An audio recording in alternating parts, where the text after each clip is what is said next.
Hello friends, welcome to andhra vlogs. ఈరోజు మనం వీడియోలో పొంగల్ స్పెషల్, సంక్రాంతి స్పెషల్ అరిసెలు ఎలా చేయాలో చూద్దాం. పర్ఫెక్ట్ అరిసెలువి నేను చెప్పినట్లుగానే చేయండి, మీకు కూడా పర్ఫెక్ట్ అరిసెలు వస్తాయి. ఫస్ట్ 1/2 kg బెల్లం తీసుకున్నాయి. తర్వాత ఇందులోకి ఒక 2 టీ గ్లాసులు వాటర్ పోసుకోవాలి. వాటర్ ఎక్కువ పోయకూడదు, బెల్లం తడిస్తే సరిపోతుంది. ఇప్పుడు ఇలా పోసుకున్నాక ఒక 2 నిమిషాలు అయ్యాక గరిటెతో బాగా తిప్పుతూ ఉండాలి. తిప్పడం వల్ల మనకి అడుగంటకుండా ఉంటుంది, లేకపోతే మనకి అడుగంటుతుంది. మనం బౌల్ తీసుకునేటప్పుడు బాగా మందపాటి గిన్నె తీసుకోవాలి, సన్నగా ఉంటే మీకు మాడిపోతుంది. ఇలాగా ఒక 2 టేబుల్ స్పూన్స్ నెయ్యి వేసుకోండి. నెయ్యి వేసుకోవడం వల్ల మంచి వాసన వచ్చి అరిసెలు అనేటివి మీకు బాగా టేస్టీగా ఉంటాయి. ఇలాగా ఒక 2 నిమిషాలకి బాగా పొంగొస్తుంది బెల్లం. ఇప్పుడు ఇలాగ పొంగొచ్చాక మీరు ఇందులోకి దంచిన యాలకుల పొడి వేసుకోండి. వేసుకుంటే మీకు మంచి స్మెల్, అలాగే హెల్త్కి కూడా యాలక్కాయలు అనేటివి చాలా మంచిది. ఇప్పుడు ఇలా పొంగొచ్చాక ఒక 2 నిమిషాలకి మీకు పాకం అనేది సిద్ధమవుతుంది. ఇలాగా మనం తిప్పుతూ ఉండాలి. తిప్పుతూ ఉంటే అడుగంటకుండా ఉంటుంది. చూసారా? ఇప్పుడు ఒక బౌల్ తీసుకొని ఇందులో కొంచెం వాటర్ పోసుకొని ఆ పాకం వేసి టెస్ట్ చేసుకోవాలి. పాకం అనేది ఇలా వస్తే సరిపోతుంది, మరీ ముద్దురు పాకం రాకూడదు, అప్పుడు అరిసెలు అనేది గట్టిగా అయిపోతాయి. ఇప్పుడు ఈ పాకంలోకి మనం బియ్యపిండిని, తడి బియ్యపిండి ఇది, మనం అరిసెలు చేసుకునే ముందు రోజుగా బియ్యాన్ని బాగా శుభ్రంగా కడిగేసుకొని బాగా ఆరబెట్టుకొని మిషన్కి కానీ లేకపోతే దంపుడు కానీ చేసుకొని ఈ పిండిని వాడుకోవాలి.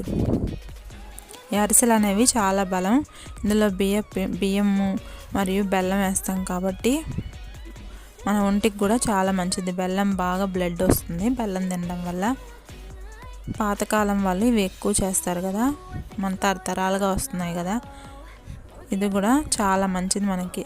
ఇలాగా ఉండలాగా రావాలి పిండి కలిపాక, అప్పుడే మనకి పర్ఫెక్ట్ అరిసెలు వస్తాయి. మరి ఎక్కువగా కలపకూడదు. మామూలు కొలత ఏంటంటే 1.5 kg పిండికి 1 కిలో బెల్లం పడుతుంది. దాన్ని బట్టి మీరు అరిసెలు తయారు చేసుకోండి.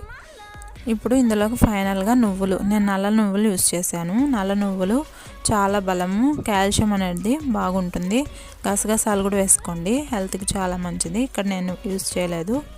ఇలా వచ్చాక మనం 1 నిమిషం పక్కన పెట్టేసుకొని చూడండి, ఇలా మనం వాడే పేపర్కి బాగా ఆయిల్ అప్లై చేయాలి. ఒక పాలిథిన్ కవర్ తీసుకొని ఆయిల్ అప్లై చేసి చేతికి కూడా బాగా ఆయిల్ అప్లై చేసుకొని పిండిలో కూడా కొంచెం లాస్ట్గా ఆయిల్ వేసి ఇలా ఉండల్లా చేసుకొని ముందుగా సిద్ధం చేసి పెట్టుకోవాలి అరిసెలన్నిటినీ. ఆ తర్వాత ఒక బాణలు పెట్టుకొని, ఇనప బాణలు యూస్ చేశాను. ఇనప బాణలు హెల్త్కి చాలా మంచిది. ఆయిల్ వేసుకొని ఆయిల్ బాగా హీట్ ఎక్కాక, హీట్ ఎక్కువ ఉండాలి అరిసెలకు మటుకు. హీట్ అయ్యాక మనం ముందుగా సిద్ధం చేసుకున్న అరిసెలని వేసుకొని ఒక్కొక్కటిగా కాల్చుకోవాలి. ఒక్కటే వేయాలి, ఎక్కువ వేస్తే మీకు మళ్ళీ సరిగా రావు. బాగా పొంగాలి. మనకు అరిసెలు బాగా పొంగినప్పుడే మనకు పర్ఫెక్ట్ అరిసెలు వచ్చినట్టు అర్థం.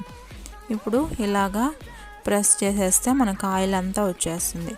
ఒకవేళ కనుక మీ దగ్గర ప్రెషర్ లేకపోతే మీరు 2 గరిటెలు తీసుకొని బాగా ఒత్తేసుకోవచ్చు. అది కూడా ఎలానో చూపిస్తాను చూడండి. ఈ విధంగా మనం అరిసెలన్నిటినీ కాల్ చేసుకోవాలి. ఇలా పొంగితే మనకి పర్ఫెక్ట్ అరిసెలు అనేవి వస్తాయి. ఇలాగా గరిటె తీసుకొని చూడండి ఎంత పర్ఫెక్ట్గా వచ్చాయి అరిసెలు. ఎర్రగా బాగా పొంగాయి కదా. చూడండి, ఇలా ప్రెస్ చేసేసుకుంటే 2 గరిటెలు తీసుకొని మీకు ఆయిల్ అనేది మొత్తం వచ్చేస్తుంది. ప్రెషర్ లేకపోయినా మీరు ఇలా చేసేసుకోవచ్చు. చూసారా, పర్ఫెక్ట్ అరిసెలు అనేవి వచ్చేసి. మీరు కూడా ట్రై చేయండి. పొంగల్కి ఈ అరిసెలు తిని బాగా ఎంజాయ్ చేయండి. నా వీడియో నచ్చినట్లయితే లైక్ చేయండి, షేర్ చేయండి, సబ్స్క్రైబ్ చేసుకోండి. Thanks for watching.